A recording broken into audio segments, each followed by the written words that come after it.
प्रशिक्षण सत्र के आज 34वें दिन हम लोग बात करेंगे सरकार के एक ऐसे कानून के बारे में जो आज से 16 साल पहले अस्तित्व में आया, परंतु अब तक उसे लागू नहीं किया गया है। अब उम्मीद बंध गई है। सरकार के गतिविधि से अब ऐसा लग रहा है कि बहुत ही जल्द इस कानून को धरातल पर उतारने का प्रयास किया जा रहा है और जल्द ही इसको अमली जामा पहना दिया जाएगा। तो हम किस कानून के बारे में आपको बताने जा रहे हैं, शायद आप भूल चुके होंगे। 2006 में पंचायती राज अधिनियम जो बना था उसमें पंचायतों को टैक्स लगाने का अधिकार दिया गया था। यह बात सिर्फ पंचायती राज विभाग के नियमावली में लिखी गई, लेकिन आज तक इसको धरातल पर उतारा नहीं जा सका। तो अब इस बार उम्मीद पूरी है कि सरकार लग चुकी है इसको धरातल पर उतारने में। क्योंकि सरकार वही होती है जो टैक्स लगा सकती है जनता पर, अपनी योजना बना सकती है और सुरक्षा भी करने के लिए सेना रख सकती है। पंचायतों के पास ये तीनों अधिकार दिए गए हैं। एक अधिकार जो टैक्स वाली थी वह इस साल मिल जाएगी। अब पंचायत पूरी तरह से सरकार बन जाएगी। तो टैक्स का कानून, पंचायतों को जो अधिकार दिया गया था वह 2006 के अधिनियम में दिया गया था। अब इंतजार था काफी दिनों से कि इसको, इस शक्ति का उपयोग करने की इजाजत पंचायतों को मिले। तो इसके लिए पंचायती राज विभाग के स्तर पर अनेकों बार प्रयास हो चुके हैं, लेकिन अब तक इसे अंजाम नहीं दिया गया था। इस बार पूरी तरह से इसको अंजाम दिलाने का प्रयास शुरू किया गया है। तो अभी तो टैक्स वसूलने की जो प्रक्रिया है अभी शुरू नहीं की गई है। हालांकि देखा जाए तो राज्य सरकार अपनी ओर से पंचायतों के विकास के लिए अलग से आवंटन करती है। क्योंकि टैक्स अगर वसूलना शुरू हो जाएगा तो पंचायत को अपनी निधि हो जाएगी। साल में 5 लाख ही हो, 10 लाख ही हो, लेकिन यह निधि पंचायत की अपनी निधि होगी और पंचायतें इससे अपना समय पर कुछ काम कर सकती है, अपने विकास का कार्य कर सकती है। सरकार का मुंह नहीं ताकना पड़ेगा कि अब पैसा आएगा तो हम काम करेंगे। 2006 में जो पंचायती राज अधिनियम लागू की गई थी उसमें स्पष्ट कर दिया गया कि पंचायतें, ग्राम पंचायतें टैक्स वसूल सकती है, लेकिन काफी दिन बीत गए हैं, अब तक भी इस नियमावली का पूरी तरह से पालन नहीं हुआ है। यह बात कई बार मुख्यमंत्री जी के दरबार में भी पहुंचा, लेकिन फिर भी ढाक के वही 3 पात। इस नियमावली के प्रारूप पर स्वीकृति नहीं मिल पाई कि आखिर टैक्स कैसे वसूला जाए, कितना टैक्स लगाया जाए, किस किस वस्तुओं पर या किन किन सेवाओं पर या फिर किन किन गाड़ियों पर टैक्स लगाया जाए, किन से टैक्स लिया जाए। तो यह बात अभी पूरी तरह से क्लियर नहीं हो पाई। लेकिन अब पंचायतों को सशक्त बनाने के लिए अब पूरी तरह से सरकार लग चुकी है। पहले 8,386 पंचायतें थी, लेकिन कुछ पंचायतों को अब शामिल कर लिया गया है नगर पंचायतों में, नगर परिषदों में, नगर निगमों में। अब बचकर यह 8,067 ग्राम पंचायतें रह गई हैं बिहार में। पंचायती राज मंत्री सम्राट चौधरी का कहना है कि ग्राम पंचायतों को टैक्स वसूलने का अधिकार दिए जाने की नियमावली पर बड़ी तेजी से काम चल रहा है और जल्दी ही यह नियमावली तैयार भी हो जाएगी।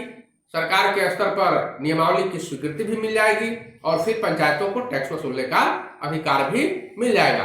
तो टैक्स वसूलने की शक्ति देने का मकसद भी यही है कि पंचायतें अपनी तरफ से आय का स्रोत ढूंढ सके और सक्षम हो सके आर्थिक मामलों में।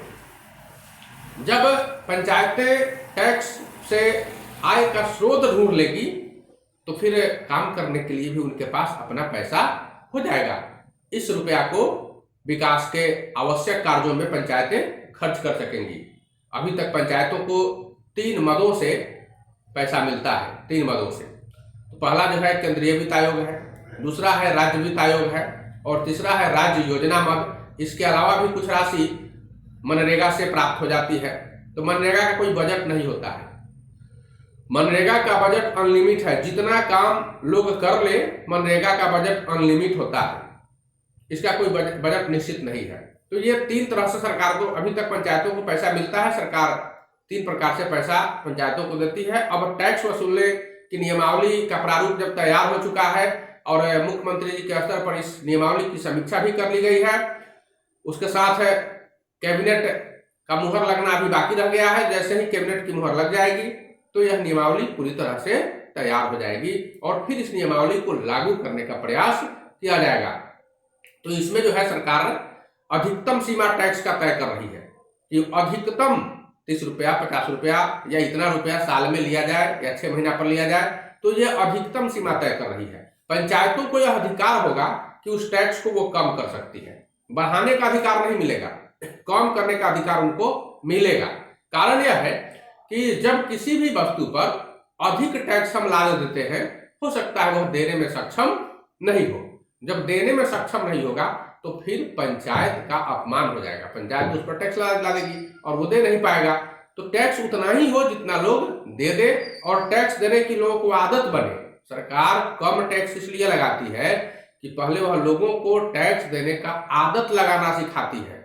अब एक बार आपसे 500 रुपया टैक्स ला दिया जाए तो आप नहीं दे पाइएगा, 5 रुपया टैक्स लादा जाए तो आप दे पाइएगा और 5 रुपया को धीरे धीरे बढ़ाएंगे। पहले आपने देखा होगा कि मालगुजारी जो था वो किसी को साल में 5 रुपया, 2 रुपया लगता था, 2 रुपया, 3 रुपया, 5 रुपया लगता था मालगुजारी। आज जो परिस्थिति है, मालगुजारी कम से कम 50 रुपया कर दिया गया है। अब बताइए कि आप लोगों को तो देने का आदत पड़ गया है ना। अब 50 रुपया देने में नहीं फटता है, जाते हैं पहले ही लाइन लगवा के मालगुजारी कटवा लेते हैं या फिर ऑनलाइन से कटवा लेते हैं, लेकिन अब देने में अफर नहीं रहा। तो वही स्थिति यहाँ भी है। लोगों को सिखाया जा रहा है कि टैक्स 5 रुपया दीजिए, 10 रुपया दीजिए, लेकिन दीजिए ताकि आदत पड़ जाए आपको। तो टैक्स लगाने की जो सीमा है वह किन किन पर लगेगा टैक्स? तो बाजार लगता है, बाजार, तो बाजार, हाट बाजार पर पंचायतें टैक्स लगा सकती है। दुकान जो होता है सार्वजनिक स्थलों पर, उस पर भी लगा सकती है। और कोई व्यक्ति अपना मार्केट अगर बनवा रहा है, उसमें दुकान है, तो वह उस व्यक्ति पर, मतलब दुकान के मालिक नहीं, मकान के मालिक पर वह टैक्स लगाएगी साल में। तो उसके बाद विवाह भवन है कहीं, उस पर टैक्स लगाएगी। उस पंचायत के क्षेत्र में जो सड़क है, मुख्य सड़क, उस पर चलने वाली जो गाड़ियां हैं, व्यवसायिक गाड़ियां, जैसे ट्रैक्टर है, कार है, जीप है, और जितने भी व्यवसायिक गाड़ियां हैं जो पीला नंबर प्लेट वाला मिलता है, तो उन गाड़ियों पर टैक्स साल में एक बार वसूले जाएंगे। ऐसी जानकारी मिल रही है कि ग्राम पंचायत क्षेत्र में जो हाट बाजार लगेंगे या फिर मेला लगता है, मेला अलग अलग अवसरों पर, जैसे होली के अवसर पर या फिर बसंत पंचमी के अवसर पर, शिवरात्रि के अवसर पर, तो मेला जो लगता है, मेला से भी वह टैक्स वसूल कर सकती है। तो जितनी भी व्यावसायिक गतिविधियां हैं, साथ साथ कुछ अन्य व्यावसायिक गतिविधियां हैं, जैसे वेल्डिंग का काम है, तो उस पर भी लगा सकती है। कुछ सेवा है, जिस तरह से प्लम्बर है, तो आप सेवा कर रहे हैं तो आप पर भी एक टैक्स लाना जाएगा। आप प्लम्बर है तो आप लाइसेंस लीजिए, रजिस्ट्रेशन कराइए और फिर साल में आप 200 रुपया दीजिए, लेकिन एक टैक्स दीजिए। तो ये सब जो है अब टैक्स लादने का अधिकार पंचायत को मिलने जा रहा है। इस साल तो उम्मीद नहीं, लेकिन पूरी संभावना है कि अगले साल तक पंचायतों को यह अधिकार मिल जाएगी। और जनता आप तैयार रहिए टैक्स देने के लिए अगली साल से। अब बहुत